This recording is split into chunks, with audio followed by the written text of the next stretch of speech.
Déjeme leerle Juan capítulo 17. El título del mensaje es Mi plan A es no ser el plan B de nadie. Y voy a leer Juan 17. La tarea para casa es leer este capítulo todas las veces que puedan, en oración. Es un verdadero tesoro. Yo lo acorté por razones de tiempo, pero realmente es un manantial de vida el capítulo 17 del libro de Juan. Jesús dijo: Padre, te he dado a conocer a los que me diste. Les he transmitido el mensaje. Mi oración es por los que me has dado, porque te pertenecen. Durante el tiempo que estuve aquí, los protegí, los cuidé para que ni uno solo se perdiera. Por eso te pido que los protejas del maligno y que todos sean uno, así como tú y yo somos uno. Oh Padre justo, yo te he dado a conocer a ellos y seguiré haciéndolo.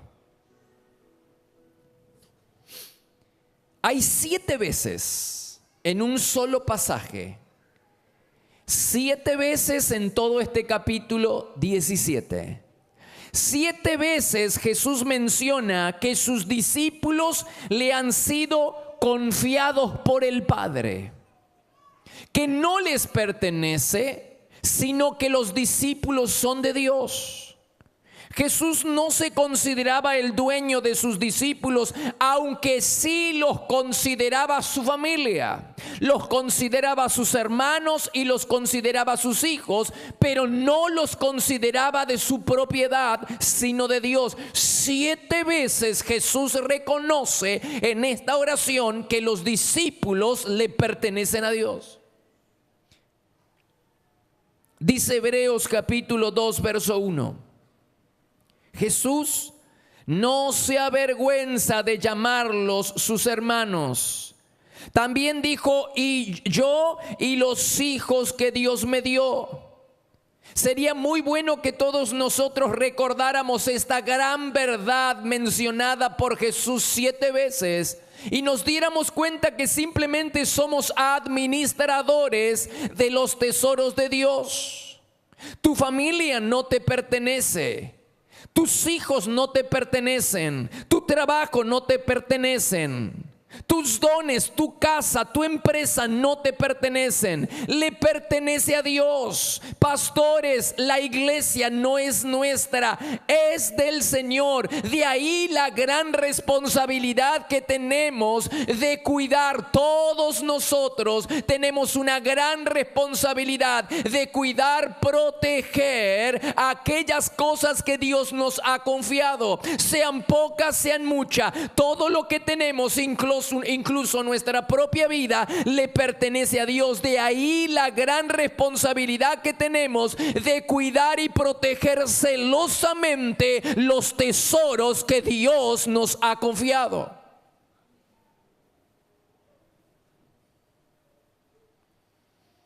Porque Él quiere que no perdamos nada. Dice Mateo 18:14. El Padre de ustedes no quiere que ninguno de estos pequeños se pierda. Y Juan 6:39 dice: esta es la voluntad del Padre, que de todo lo que me diere no pierda yo nada. La pregunta que hacemos es: ¿cumplió el Señor la voluntad del Padre?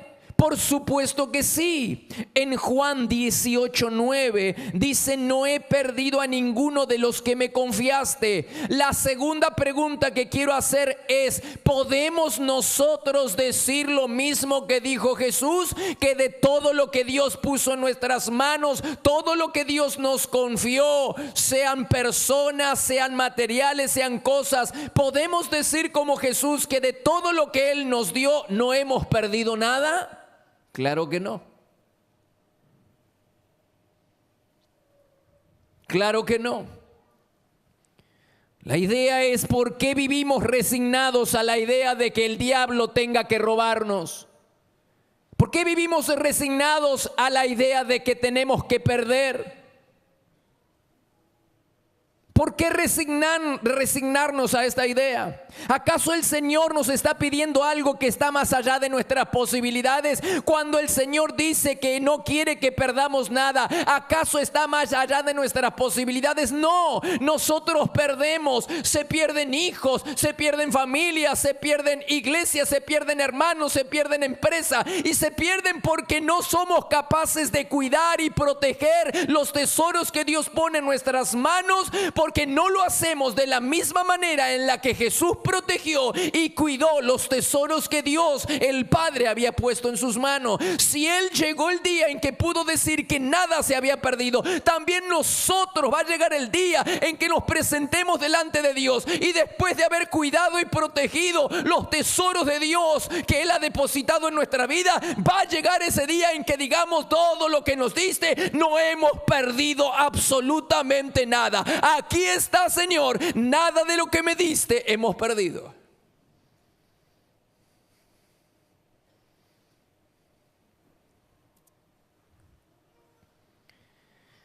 No creo que la voluntad de Dios sea que un padre pierda a un hijo, o vea que alguno de sus hijos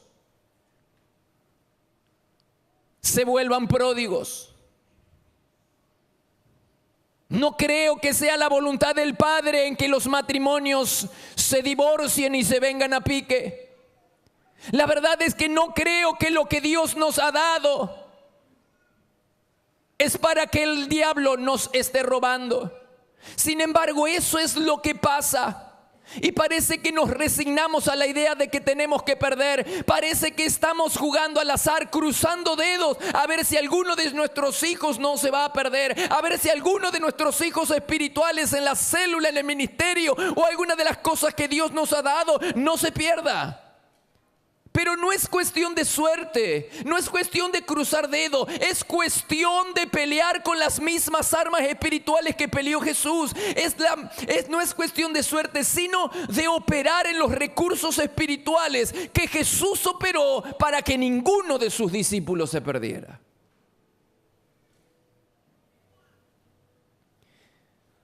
Jesús nos da la clave para no perder lo que Dios nos ha dado. Sean familias, sea iglesia, sea empresa, sean dones, sea nuestra propia vida, para que no se pierda nada de lo que Dios puso en nuestra mano. Y Jesús nos da la clave. Número 1, Jesús hizo que sus discípulos conocieran a Dios. Juan 17:12 dice: mientras estaba con ellos, yo los mantenía unidos a tu persona.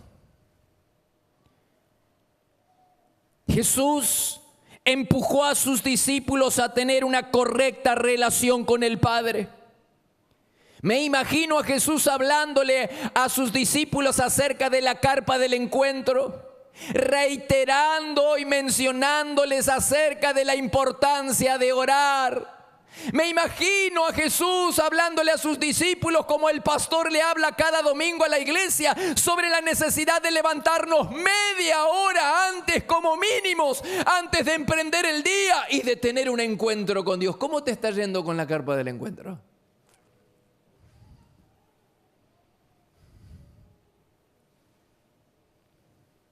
¿Cómo te está yendo? Veo a Jesús, dice: mientras yo estaba con ellos, los mantenía unidos a tu persona. La gran prioridad de Jesús fue que sus discípulos dependieran de Dios el Padre. Dice Juan 17:6 y 26: Padre, te he dado a conocer a los que me diste, y seguiré haciéndolo. Si nuestros hijos naturales o espirituales, si lográramos que nuestros hijos, si lográramos que nosotros y aquellas personas que Dios puso debajo de nuestro liderazgo, sea en la casa, sea en la iglesia, sea donde sea, si pudiéramos lograr que ellos dependieran de Dios, entonces no se perderían. El gran secreto que nos está siendo revelado es que para que no se pierda nadie de lo que Dios nos dio, tenemos que empujar a nuestros hijos naturales o espirituales a que tengan una relación con Dios. Se decía que Augusto César halló a Roma como una ciudad de madera y la convirtió, la dejó como una ciudad de mármol. El pastor o el padre que tenga éxito en cambiar su congregación, en cambiar su célula, en cambiar su familia, en cambiar sus hijos de personas que no oran a personas que oran, entonces habrán hecho una obra mayor que Augusto César. Porque no hemos sido encomendados por Dios, ni hemos sido enviados por Él simplemente para hacerles mejorar a la gente. No hemos sido designados ni comisionados por Dios para hacerles mejorar a nuestros hijos, sino para hacerles orar, para hacerles confiar en Dios y para mantenerlos unidos a Él. Esa es nuestra primera responsabilidad, que todos aquellos que Dios ha puesto en nuestra mano dependan de Dios y no de nosotros. Mientras estaba con ellos, los mantenía unidos a tu persona. La responsabilidad de los padres es que sus hijos conozcan a Dios. Padres naturales, padres espirituales. Sin embargo, eso parece no ser ninguna prioridad para los padres. Y a veces me temo que tampoco parece ser la prioridad para los padres cristianos. Es muy fácil darse cuenta de que la prioridad para los padres no es la vida espiritual de sus hijos o de su familia. Es muy fácil darse cuenta. En primer lugar, les cuesta a los padres traer a los niños a la iglesia. Hay padres que ni siquiera le traen. Hay padres que le traen de vez en cuando, prefieren venir solos y dejar a sus hijos jugando a los videojuegos. Hay padres que son indisciplinados, que les preocupa nada la vida espiritual de su familia. Padres que no estimulan a la práctica espiritual a sus hijos o a su familia. Son los primeros en poner trabas cuando la iglesia programa actividades espirituales para el resto de la familia. Son los primeros. Conozco padres que a la hora de disciplinar a sus hijos les prohíben ir a la iglesia, les prohíbe juntarse con otros jóvenes, les prohíben ir al campamento, pero nunca hasta el día de hoy he visto a un padre que como medida disciplinaria les prohibiera ir al colegio. Hijo, te prohíbo, ay, como disciplina no vas a ir al colegio. Aleluya, dice el chico, ¿no? A ningún padre se le cruza por la mente disciplinar a su hijo y que no vaya al colegio. Pero a los padres, wow, se le cruza por la mente, voy a disciplinar a mi hijo para que no vaya a la iglesia. No tienen un dedo de frente esos padres. Va con onda, ¿eh? Va con onda. Pero se los digo en la cara. Con todo el amor del mundo, hermanos. A la hora de planificar las vacaciones, los padres demuestran su máxima despreocupación por la vida espiritual de la familia. Les importa nada que sus vacaciones coincidan con actividades espiritualmente programadas para la edad de sus hijos. Justo está el campamento de los de los adolescentes, de los jóvenes. Justo hay un congreso y ellos justo ese fin de semana tienen que salir de vacaciones.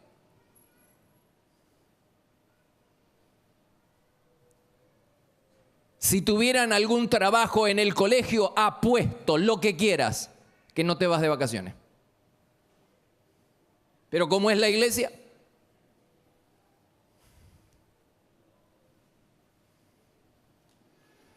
Hay padres que consideran un gasto innecesario incluir en su presupuesto actividades como un campamento, una brigada, un congreso. Para eso no hay plata.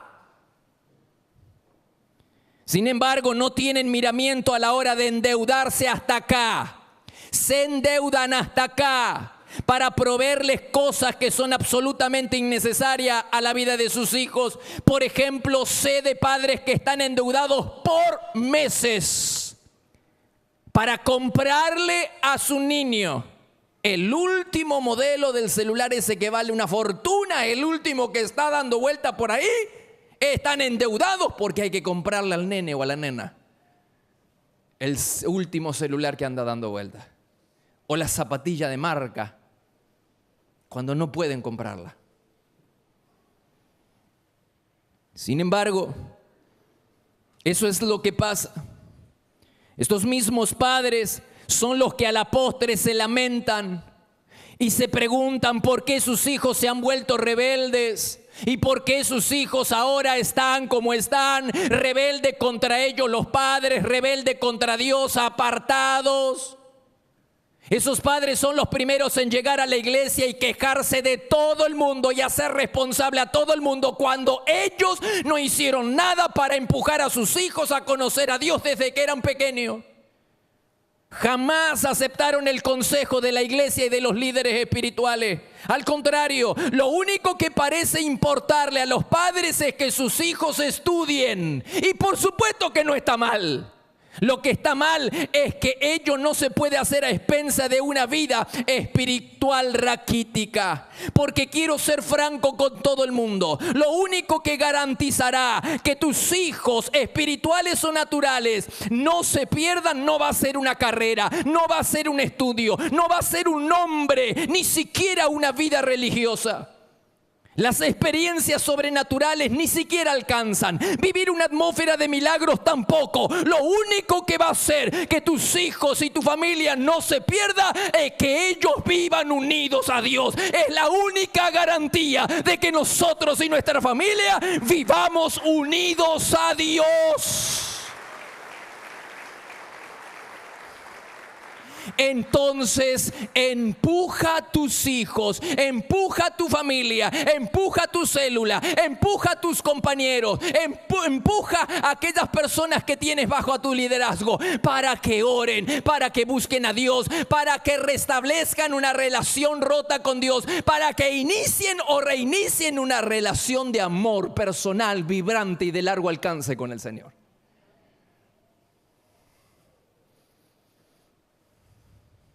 Mientras yo estaba con ellos, dijo Jesús, los mantenía unidos a tu persona.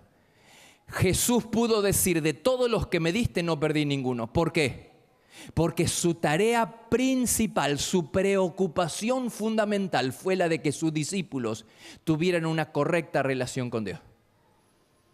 Y esa debería ser nuestra preocupación. Padres, ¿qué mal hacen los padres cuando no traen a los hijos a la iglesia?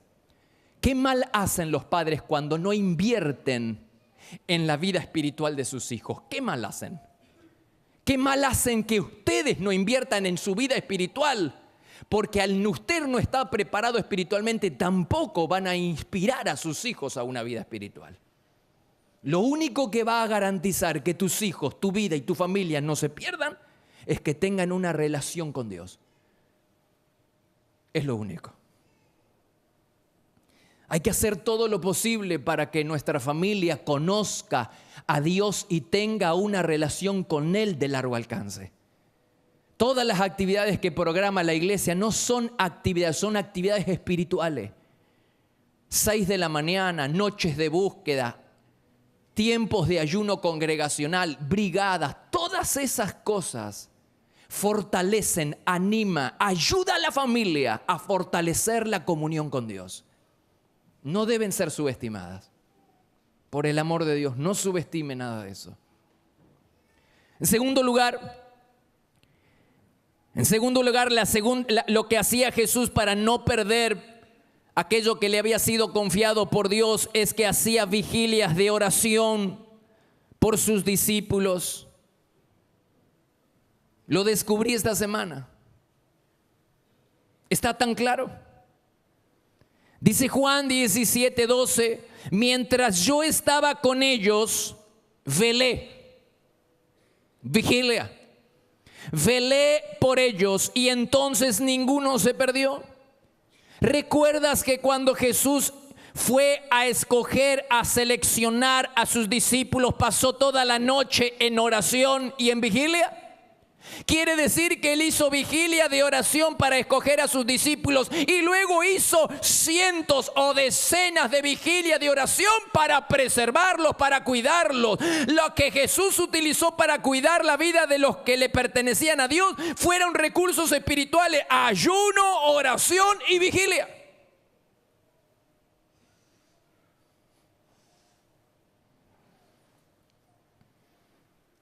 ¿Has visto a un padre hacer vigilias de oración por sus hijos?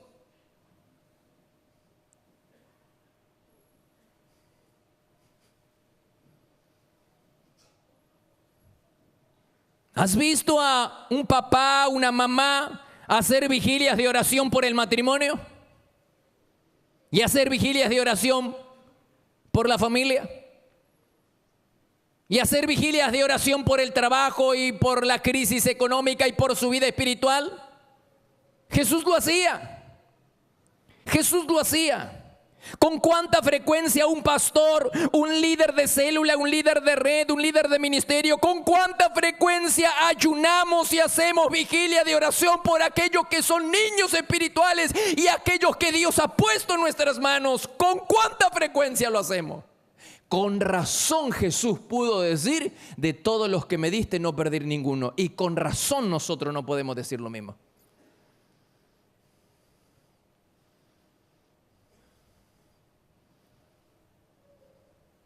No somos capaces de levantarnos media hora antes para levantar la carpa al encuentro, menos pasar una noche de vigilia o hacer un día de ayuno. Con razón después tenemos pérdida y sufrimos pérdida. Con razón tenemos que cruzar los dedos para que ninguno de nuestros hijos se pierda. Con razón. Iglesia, Dios nos está indicando el camino para no perder nada de todo lo que Dios te dio. Sea familia, sea matrimonio, sean hijos, sea empresa, sea la situación económica que lograste, para no perder nada de lo que Dios te dio. Hay que luchar de la misma manera en la que luchó Jesús. Él hizo vigilias de oración. Nos cuesta hacer eso, a todos. Dice Esdras 8:21. Encontré que Esdras ordenó ayunar y velar espiritualmente por los hijos. No solo por ellos y por la situación económica, sino por los hijos. Dice Esdras 8:21, di órdenes de que todos ayunáramos, toda la nación ayunando. En oración le pedimos a Dios que nos protegiera tanto a nosotros como a nuestros hijos. Es decir, alguien mandó a ayunar por los hijos. ¿Cuánto hace que no ayunas por la vida de tus hijos? Líder de red, líder de célula, líder de ministerio. ¿Cuánto hace que no ayunamos por la vida de aquellas personas que Dios puso en nuestras manos? Dice Esdras 8:21, vuelvo a leer. Di órdenes de que todos ayunáramos. En oración y ayuno le pedimos a Dios que nos protegiera, tanto a nosotros como a nuestros hijos. Así que ayunamos y oramos intensamente para que nuestro Dios nos cuidara. Y Él oyó nuestra oración. Esdras veía en los niños potencial, promesa, futuro. Veía futuro en la vida de los niños y veía futuro en la vida de la nación. Por eso mandó a ayunar y a orar por ellos. Él tenía acceso al rey y podría haberle pedido al rey que le diera la ayuda del ejército nacional. Pero en lugar de pedirle al rey que enviara al ejército nacional, le pide a Dios del cielo. ¿Y cómo le va? Dios escuchó su oración. Quizás él habrá escuchado el viejo cántico de David en el Salmo 20, verso 7. Dice, unos confían en sus carros de combate, otros confían en sus caballos. Significa, algunos confían en su experiencia para hacer negocios, y otros confían en el plazo fijo, y otros confían en la herencia, y otros confían en el crédito, y otros confían en sí mismos. Pero nosotros, dice David, confiamos en Dios. El Señor siempre responderá a nuestro llamado cuando le pidamos ayuda. Dale gloria a Dios, dale gloria a Dios.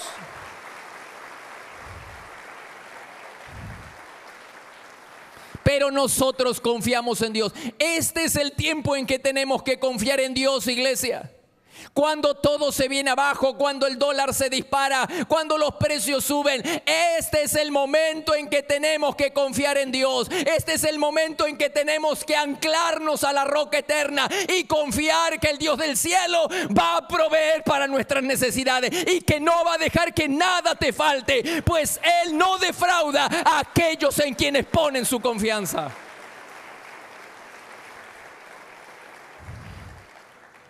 Así que Jesús hacía vigilias de oración por sus discípulos. Padres, ¿están orando, ayunando por la vida de su familia?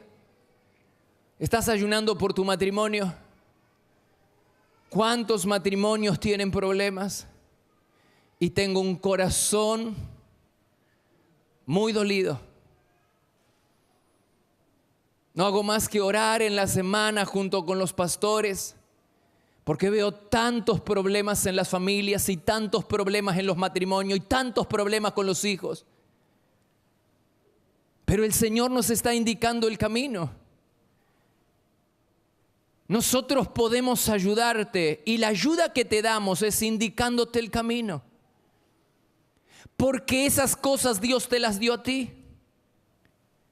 Nosotros podemos ayudarte a cuidar, pero tú tienes una responsabilidad con lo que Dios te dio. Son tus hijos, es tu familia, es tu matrimonio y es tu empresa, es tu trabajo, es tu profesión.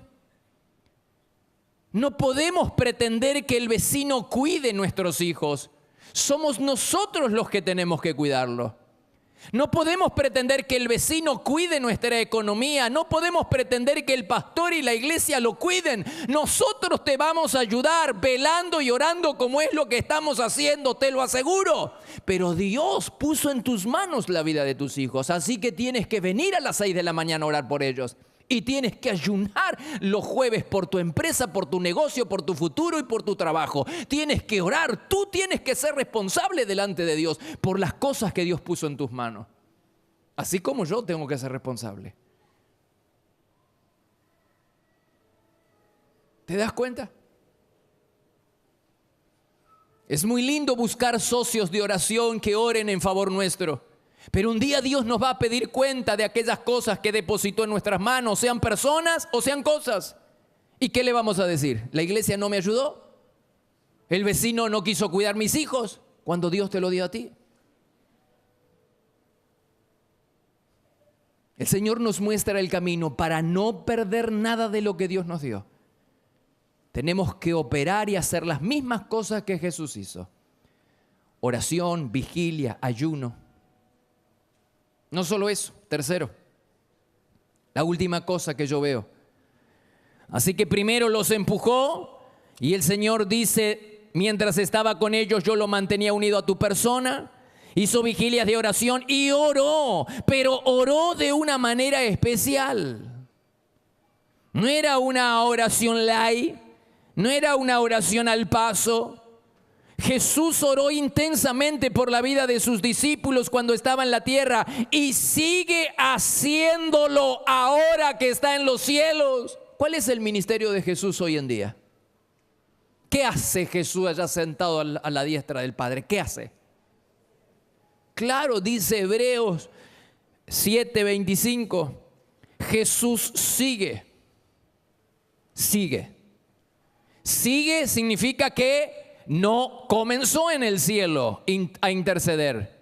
Él ya intercedía. Dice, Jesús sigue intercediendo en favor de ellos. Ellos se refiere a los discípulos y se refiere a la iglesia. Pues el capítulo 17 dice que Él oró por sus discípulos, los que estaban en la tierra, y por aquellos que iban a creer por el testimonio de ellos, es decir, nosotros. La Biblia dice que sigue. Se da a entender que no comenzó a interceder en los cielos. Él intercedía acá en la tierra por sus discípulos. La palabra interceder es una persona que se pone en la brecha, que se pone entre Dios y una persona o muchas personas. Es una persona que está delante de Dios para hablarle bien, para hablar en favor de otras personas.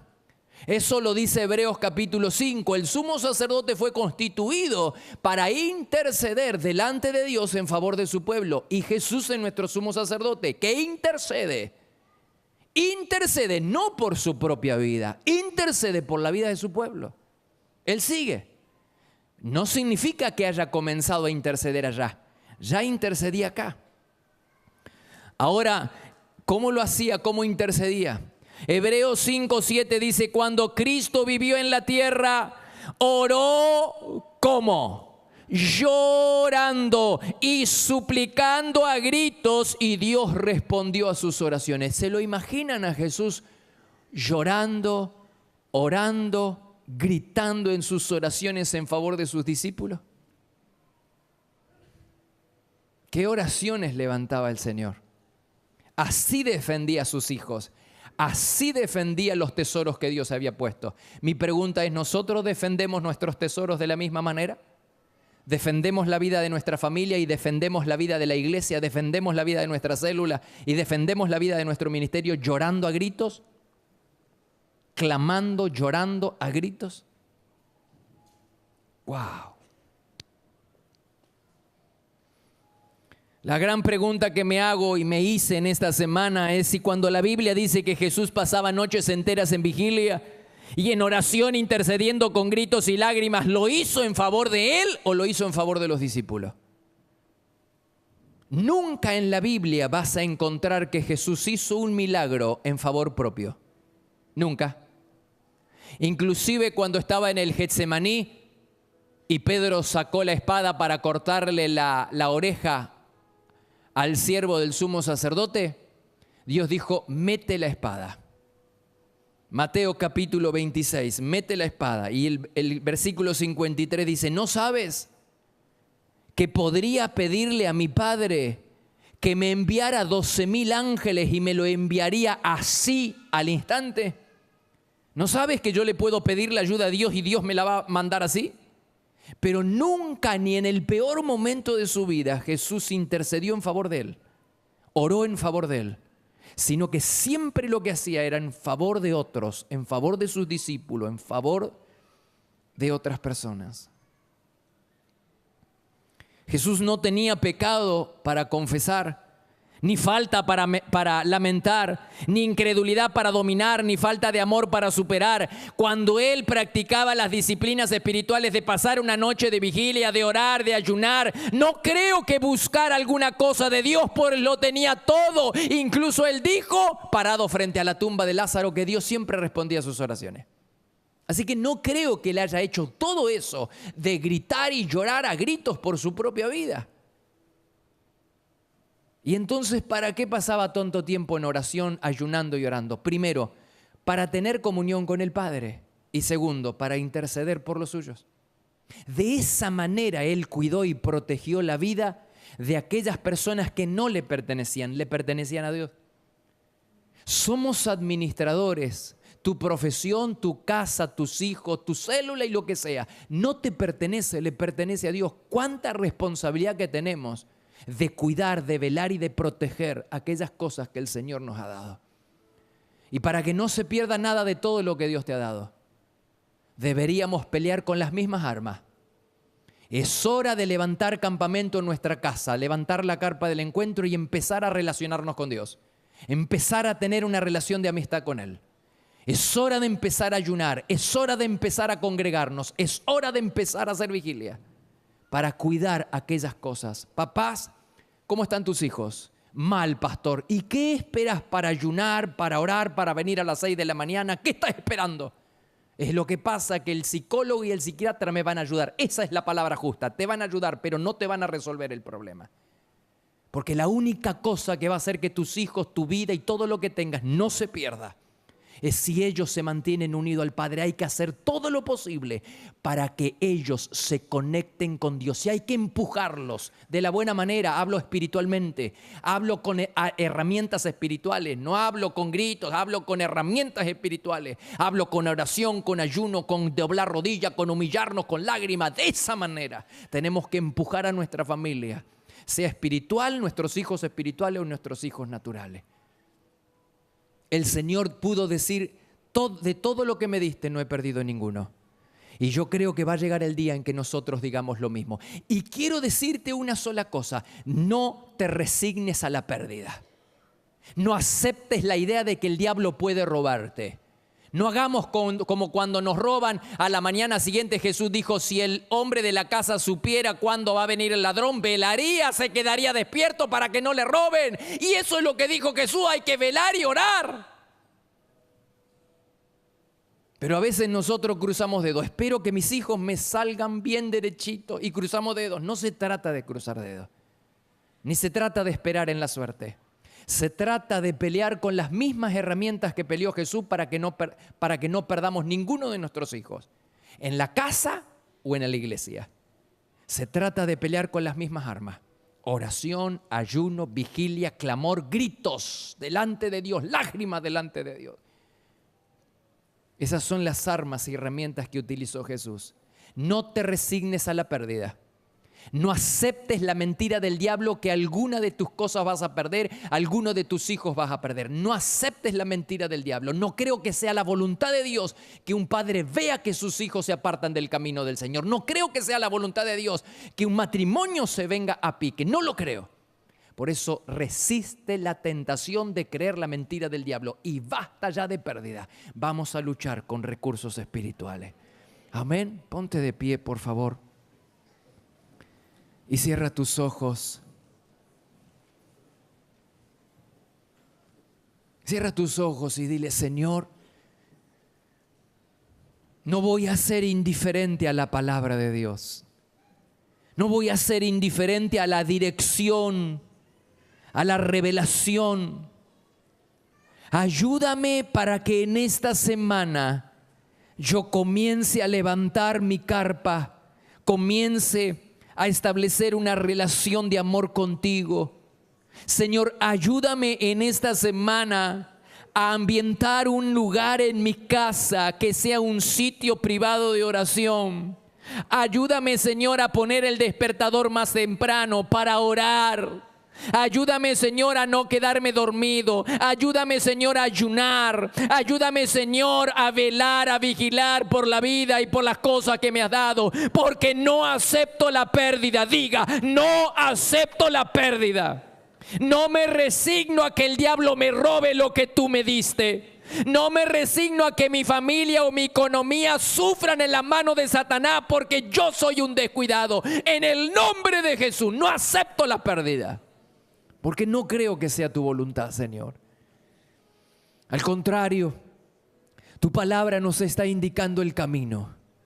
Así que en esta tarde, Señor, yo tomo la decisión de obedecerte y seguir el ejemplo de Jesús. Diga, quiero seguir el ejemplo de Jesús. Nadie puede tener un mayor modelo que el de Jesús.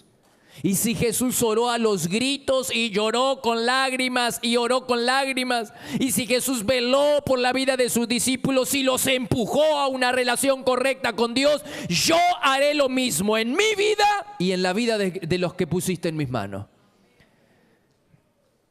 Señor, yo oro por la iglesia para que despiertes en nuestros corazones, en todos, un deseo por buscarte, una pasión por tu presencia, hambre por tu palabra. Dile a Dios, quiero que me des deseo por tu presencia, hambre por tu palabra, por obedecerte, Señor. Me cuesta, sea sincero con Dios. Seamos sinceros con Dios, me cuesta ayunar, Señor, pero lo quiero hacer, Señor, porque quiero demostrarte que quiero ir profundo contigo, que estoy decidido a no volver atrás, a quemar las naves en mi relación con Dios. No voy a volver atrás. Ayúdame a ayunar, ayúdame a orar, ayúdame a hacer vigilia, ayúdame en las disciplinas espirituales. Y oro por aquellos que son padres. Me gustaría que tomen una decisión de decirle a Dios: voy a hacer todo lo posible por el bienestar espiritual de mi familia. Incluiré en el presupuesto actividades como congreso, brigadas, libros, Biblia. Incluiré en el presupuesto y tomaré mi tiempo para traerlos los sábados, los domingos, cuando sea. Animo a los padres a que empujen a sus hijos, espirituales o naturales. Animo a los líderes a que le digan a Dios: Señor, ayúdame a cuidar cada ovejita que pusiste en mi célula, cada ovejita que pusiste en mi red. Señor, voy a luchar, no acepto la pérdida. Me resigno a la idea de que el diablo nos robe descaradamente en nuestra cara. Señor, despierta en nosotros, la iglesia, un deseo por buscarte. Dile: Señor, despierta en mí un deseo por buscarte, un deseo por tu presencia, un deseo, Señor, por amar tu palabra y tu presencia. Iglesia, los bendigo. Levanta tus manos al cielo. Te bendigo, iglesia. Te bendigo. No te resignes a la pérdida, por el amor de Dios. No acepte: mi hijo anda mal, pastor. No acepte, no se va a perder. Comienza a luchar con las armas espirituales que aprendimos esta noche. Mi familia, mi matrimonio anda a tientas, pastor. No te resignes. Pero anda mal, pastor. Pero no te resignes, por el amor de Dios. Dios te va a ayudar. Toma la decisión esta noche de buscar a Dios y de pedir ayuda en Dios, como hizo Esdras. Ora y ayuna como hizo Esdras, pidiendo la protección por ellos, sus posesiones y sus hijos. Y Dios respondió esa oración. Algunos confían en carros, otros confían en sí mismos, pero nosotros confiamos en Dios, dijo David. Vamos, iglesia, esta semana vamos a confiar en Dios. En esta semana va a haber victoria. Celebra la victoria del Señor. Vamos, iglesia, vamos.